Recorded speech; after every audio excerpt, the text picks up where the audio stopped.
Hey, what is going on YouTube? Aaron here. We are back, ladies and gentlemen. And guys, we've got another strategy type video for you guys here today. I've been meaning to make this one after my video about terrible battleship play, and that was on the map Greece, which is actually what we have here. If you have not seen that video, it would be a good idea to watch it or even refresh yourself on it. I will link it and try to put it on the screen. I'm not exactly sure how to do that. I'm a professional YouTuber. But anyway, in that game, we spawned in a destroyer on this flank on the opposite side here. But what I want to do in this video is just basically talk about tips and tricks and knowing your role in each class in order to basically not be useless for your team. Now, there are 1,000,001 different ways that each game can go, but by understanding the role of your ship, you can, number one, have more fun, number two, prevent your team from having the horrific losses that we've seen recently, and number three, end up doing better for yourself and your team overall. All right, so starting off with destroyers, as we mentioned, you have 3 or 3.5 main roles, and we've gone over this before, but I'm going to reiterate it in this video. Your main role is to spot, and we're gonna break that down into 1A and 1B. Your main 2 roles are to spot and to cap, okay? After that, your main role, if you are in a gunboat destroyer, such as we were in the Daring, is to go hunt down enemy destroyers and defend your surface ships or your main cruisers and battleships from those torpedo or whatever destroyer is on that flank. So if I were in a destroyer over here, and again, staying on your flank is a principle that applies to every ship. Now, on Greece here, you have a little bit of an exception. Destroyers going into this Bravo cap here may face a little bit of, if the other destroyer goes in here as well, you're just going to be sitting in here the whole time. So Greece, Crash Zone Alpha, there's a few maps that have caveats to these situations. But if you spawn on the flank, and we'll say this is A, I'm not exactly sure, I'm blanking in the moment, but we'll say this is A, and you spawn on this A side, and you go all the way over here to the C side, not only are you not fulfilling your role, you're not supporting your team, you're probably not going to have a good game, your teammates are they're not going to like you. But regardless of that, let's go ahead and move on and say that we spawned at this Alpha cap here. I'm going to fill this zone here.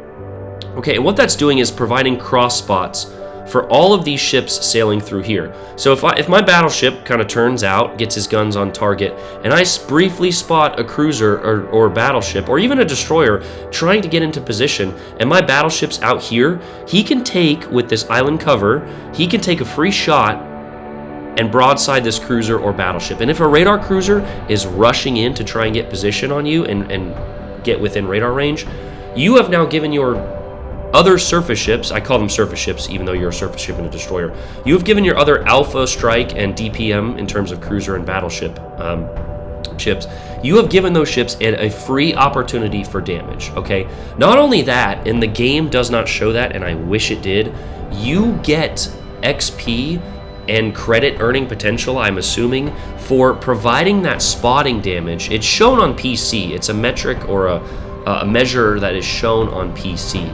You get that spotting damage. But regardless of that, even if I don't spot anything here, this path is directly towards this Alpha cap, okay? You should almost always beeline it towards this cap. Now, this cap is a slightly unique in the fact that this island here, if I do my coveted it's kind of like a U or a J hook, I call it, this turn, and what happens is I don't want to get caught dead on, right? Let's say that I am facing a more superior gunboat, or there's a cruiser that somehow sneaks in here. If I am, putting my butt towards him and turning out, I am now able to run away effectively. This island, however, prevents me. So either I go narrow here to these islands, or this could be a case where you go wide and loop back in, potentially turning out this way, okay?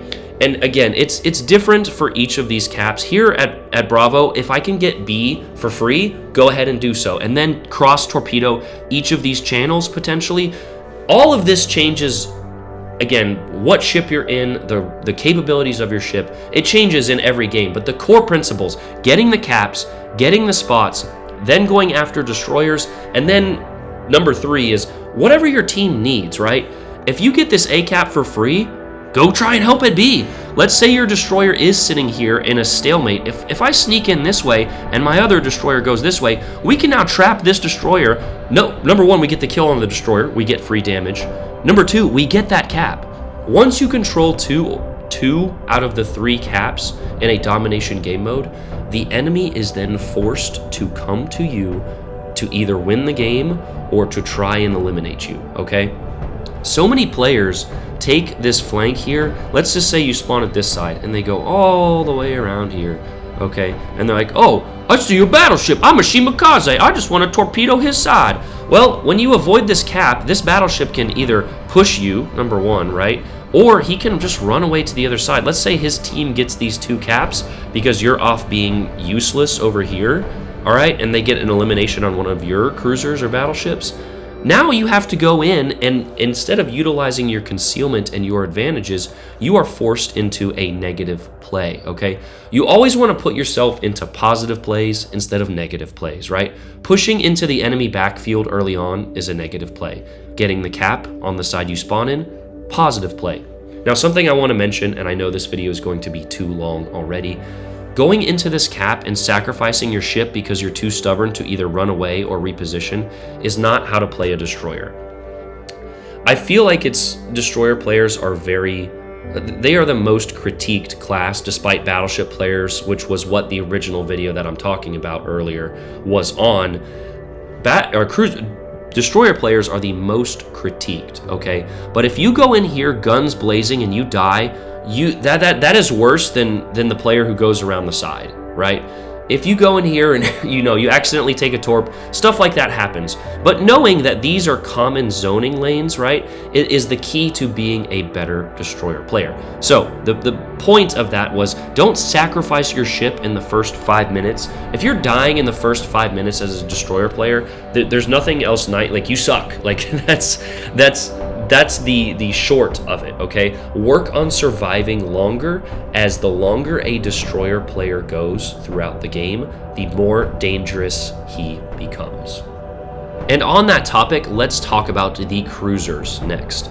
Cruisers, you guys have a very difficult job in this game, and to be quite honest, the cruiser class is the worst played class in World of Warships Legends. A lot of cruiser players have no idea what they're doing and no idea of their roles and responsibilities. Most cruisers find the nearest island, hunker up, and just try to spam any available target.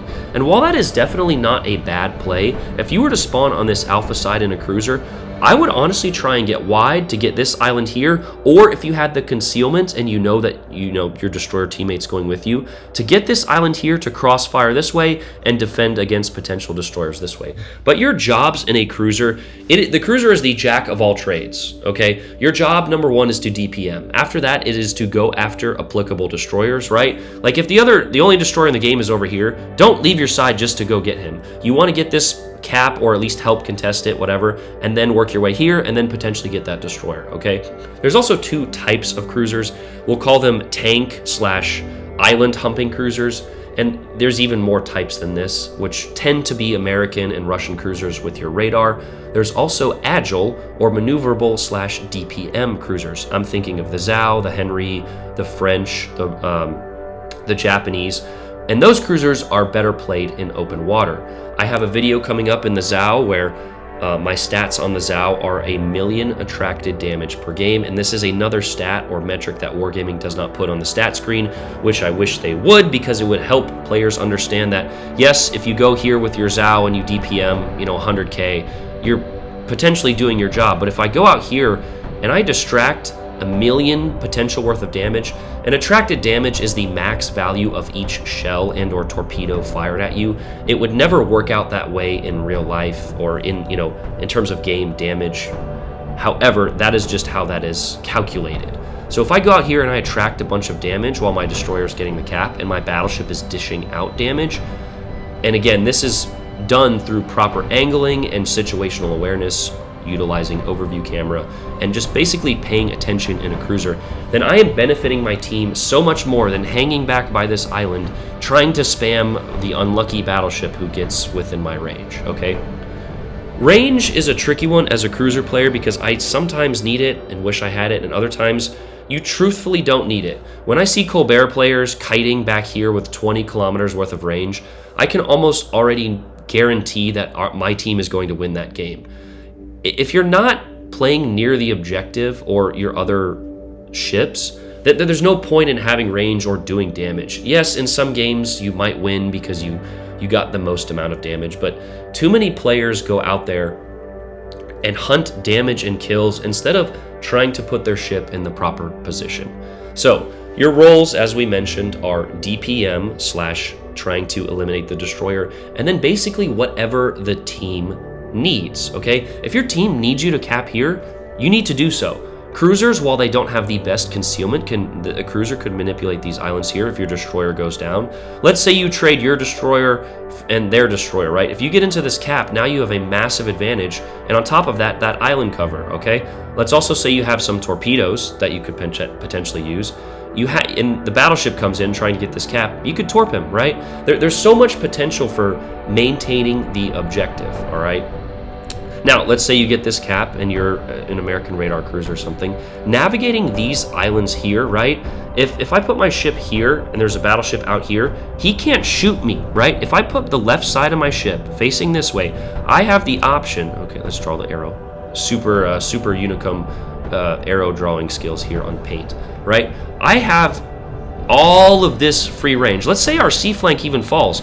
I can fall back to this position and DPM while still potentially definitely maintaining radar coverage of this cap and almost half of this cap, okay, depending on your radar, what ship you're in, etc. Also, depending on your bow, right, I'm bow tanking these ships, okay, and protected from the left. So, again, a lot of battleship players call cruisers cowards for hiding behind islands because they're shit battleship players and they don't understand how to play the game. But utilizing island cover near an objective, let's say, like this island, you're being fucking useless, okay? There's nothing else to be said about that. But utilizing island cover near an objective or an important target is absolutely 100% the way to play your cruiser. Now, let's talk about the final kind of ship here. We do have carriers to go over, but the battleships. And this was, again, the main video I'm talking about. I will link it if you guys want to watch it. In that video, all of my battleships basically hid within these squares. They just sat back here. We lost the game. I was facing 4 or 5 opponents over here, all right, while the enemy blitzed through this side, and we just sat back here, okay? When you sit in the back, right, and your flank has not been overrun, you're almost guaranteeing your team a loss. It's like a DD going in the backfield or a cruiser sitting at one of these back islands, okay? So if I was in a battleship, I would immediately kind of get a little bit in, then turn out so I can get all my guns on target.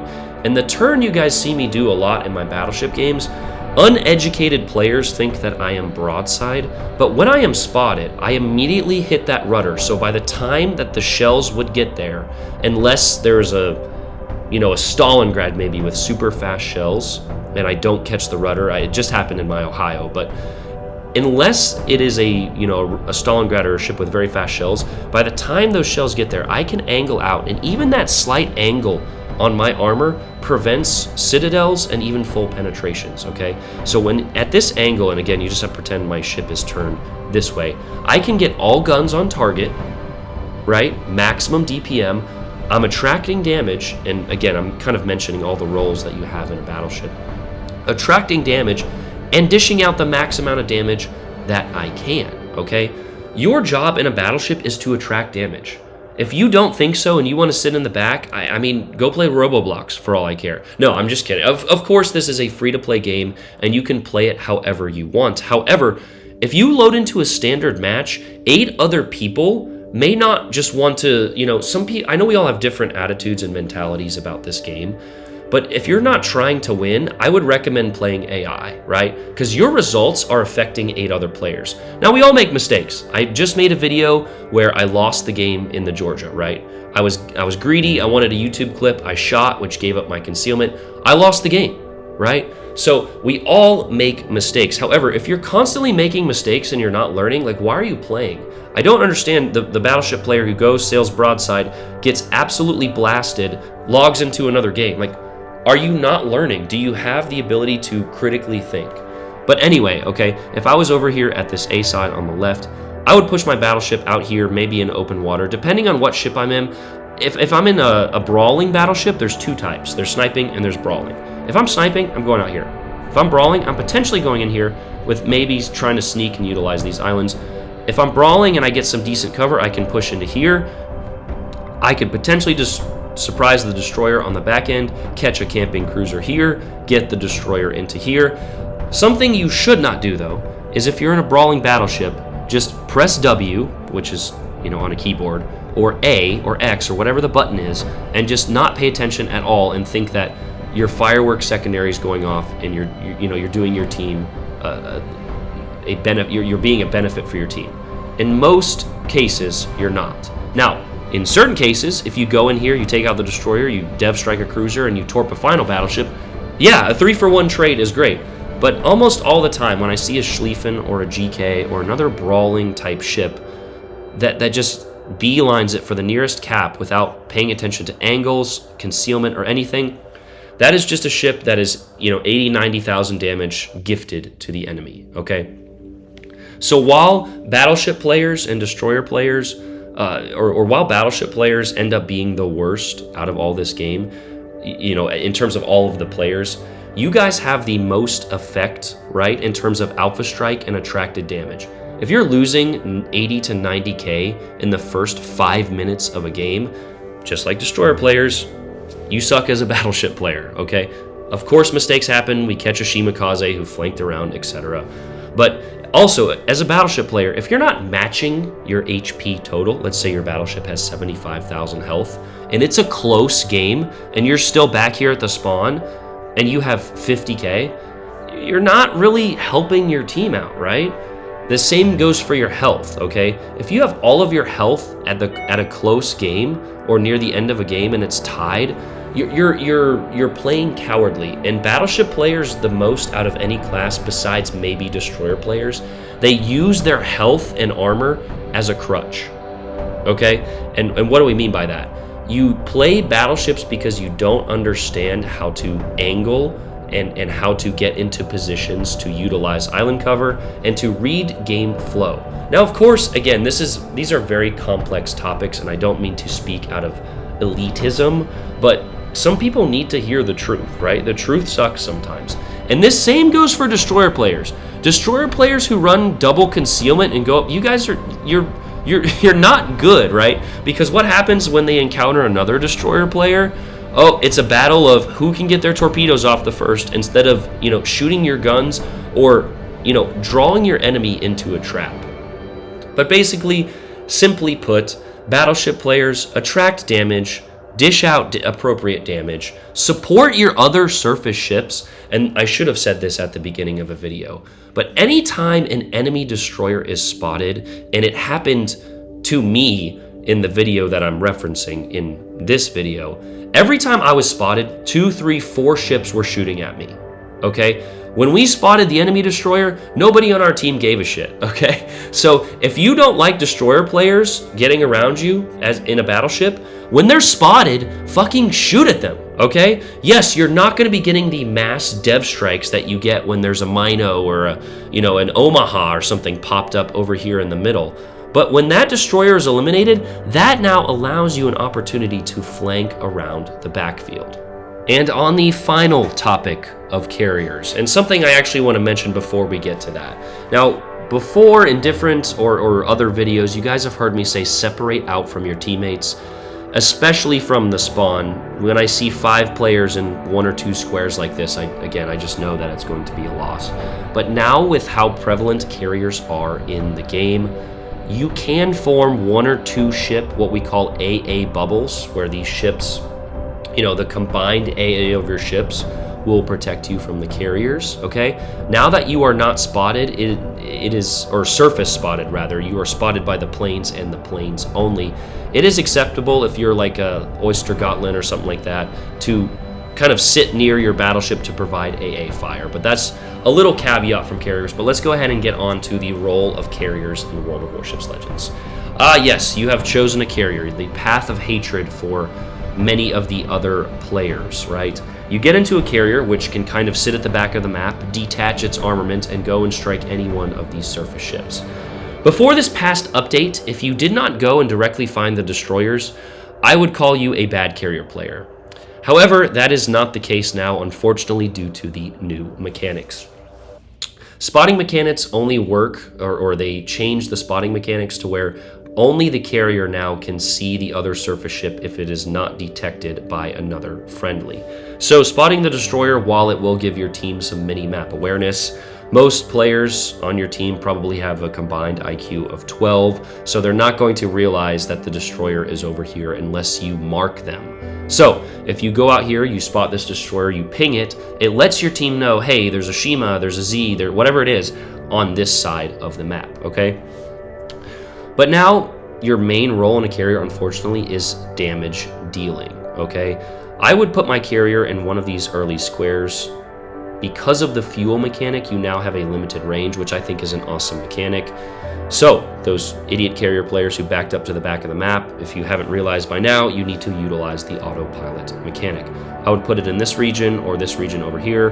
Make sure you don't press A and send your carrier right through the middle of the map. That's also another genius tactic. But basically go in a carrier and find the solo target, right? That backlining battleship now, yeah, you're gonna have a rough day against a carrier who knows how to target individuals.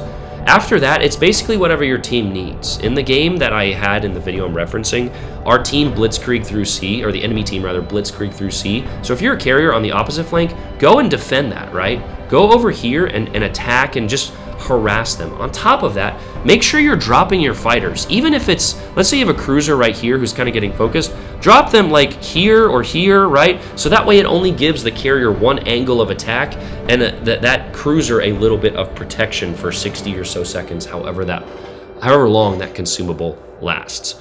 After that, carriers really don't have much, there's less strategy to carriers than there was previously. But let's say that it's nearing the end of a game and you've wiped out this A flank, send your carrier into A, right? Get your carrier closer to the battle so that way your deployment time is a lot sooner or quicker than it would be if you're just stationary sitting in the back. I'm not a carrier expert, even though me hopping into carrier, you guys saw me get like 250K, 200K consistently, which is just partly broken due to the plane regeneration rate. But I do know how to play them better than probably 98% of the player base, which is just sad. But as a carrier, again, just try and focus out solo targets and try to support your team. It's a team-based objective game. I know a lot of players are like, well, I play for fun and stuff, and it's like, okay, that's fine, but what some people are doing, right, with the moves they make, like, I compare it to pick up basketball or pick up sports at your local gym, right? If you were to go to your local YMCA and start kicking around the basketball, you'd be asked to leave. And people are like, oh, well, I'm just having fun. Well, you have to play in accordance to the rules, right? Or some team-oriented aspect. Like, if you just suck at basketball, that's fine. But you have to dribble the ball, and you have to pass it, right? Like, some of these people, like destroyers going to the outside and cruisers just sitting in the back, and same with battleships, you're basically picking up that basketball and just kicking it, right? So, yeah. That has been a long video, guys. I hope you guys learned from that. I know it was a lot of me blabbering. I'm going to try and put in some decent edits into this one to help you guys understand and make it a lot more clear. But think of this game like football, right? You have different zones, okay? And I've talked about this before in different videos, right? You have different zones, okay? And they should be even, right? Let's say this is a cover 3, but on the off chance, let's say you lose a ship over here and the enemy tries to blitzkrieg through, okay? You can't sit back at the spawn, right, and expect to win, okay? All right, so I'm going to maybe break this down just a little bit more because we are coming up on football season. NCAA 25 is coming out, and I just like explaining it this way. It does help some people understand. So here's your typical lineup in a football kind of standard 4-3, set defense, okay? You have your safeties, maybe this is a cover 1 high or cover 3, and typically this safety is going to take this part of the field, right? You can see his blue zone here, this linebacker here, okay?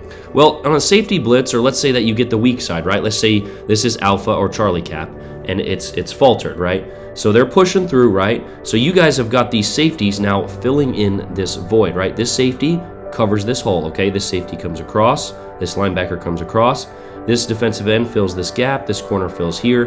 Linebacker's still covering, or this linebacker switches over and fills his hole. But basically, you're never allowing a flank or crossfire without filling in those gaps, okay? It's a strategy used in football, soccer, most sports, right? In right field, left field, center field, you wouldn't put all the players in the same position, okay? So why we do that in Legends, I have no idea. People don't want to use any sort of intelligence, but basically, if you get the weak side or the strong side, defend the weak side, okay? Or pull back and cover that weak side, all right? But that's a brief little analogy. I hope you guys understood that. Same thing goes, like if you're on the weak side here, fall back a little bit, and if you're on the strong side, push through, right? Push through. It's like a safety blitz, okay? The safety comes down, gets into the enemy backfield while your other linebackers and linemen are kind of holding off this zone, all right? I've talked about this before. I'll put up some graphics. Let me know if that helped you guys. I know it was a lot of me blabbering. Again, I don't mean to come off as elitist, but it is pattern recognition, and for some players who have been playing this game for 4+ years to not recognize the patterns, it's very frustrating when you go out and you're just trying to have a casual game. But that being said, I hope you guys learned something. Let me know what you guys thought in the comments below. Love you guys. Aaron out. Peace.